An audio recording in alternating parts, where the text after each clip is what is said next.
Hello everyone, welcome to the Adkup Show. This video will be brief and short. So what exactly America wants from India? By the way, this video doesn't apply only on India, but also on many countries which are emerging economies and hold potential to grow in future.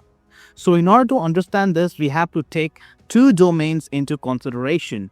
The first one is economic domain, which involves business and trade, and the other one is security domain, which involves military and critical infrastructure. Let's first talk about economic domain.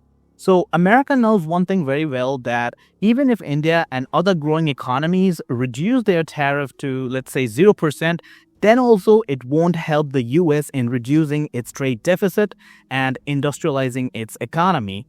This is because India doesn't have purchasing power to afford American goods. So in order to solve this problem, the US will ask for financialization of the economy. And in this case, we have India. So how it will be done? Basically, the US will ask India to increase its debt, physical deficit, trade deficit, and abandon its aspiration of becoming a manufacturing powerhouse, even for their own internal consumption. Basically, the US would want India to become a consumer economy and not a manufacturing economy. Then the US will send its investors to invest in India's stock market and banks so that financialization can be monitored and controlled. They'll also demand for further privatization of banks. By doing this, India will generate a fake purchasing power which it will use to import expensive American goods. Now, this will create some sort of growth and would also expand the middle class. But after 10 to 15 years of financialization, everything will fall apart, socially, politically, and economically. Something like what happened with Japan and Brazil. After then, everything will be stagnant in India, making India completely dependent on the US. Over the period of time, US corporations will cultivate groups in India who will support this exploitation. This will also lead to the US manipulating India's internal affairs, and trust me, it will be devastating in India's case. Then the next domain is security, which involves military and critical infrastructure. Here, the US will ask India to integrate its military and critical infrastructure with America's MIC and American corporations.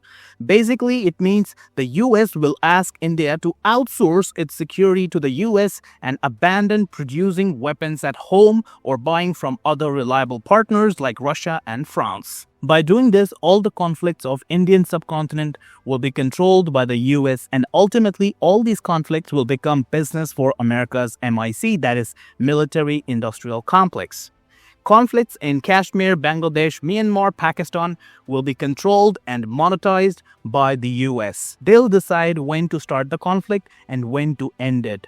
This is what they did to the Philippines, Pakistan, Ukraine, and many other countries. Now, the most dangerous part of all this is that the US wants to groom India against China. Over the period of time, the US wants to manipulate India's political, social, and military doctrine in such a way that it commits suicide, just like how Ukraine did.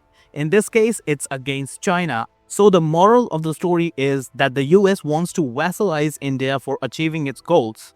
This is clear case of neo-colonialism. The US wants to industrialize, which is impossible to happen, but it still wants to try. And to be honest, there's nothing wrong in trying. But trying this by gambling with the future of other countries is unacceptable and shouldn't be endorsed. Donald Trump doesn't control everything, so in this case, he has to compromise with other parties and factions, no matter how evil and bad they are. So guys, this is what Donald Trump, MIC, and American corporations are trying to do with India and many other countries like Argentina, Indonesia, and Vietnam. What do you think about all this? Let me know your thoughts in comments, and if you found this short analysis insightful, then don't forget to like and subscribe. See you in the next episode. Peace out.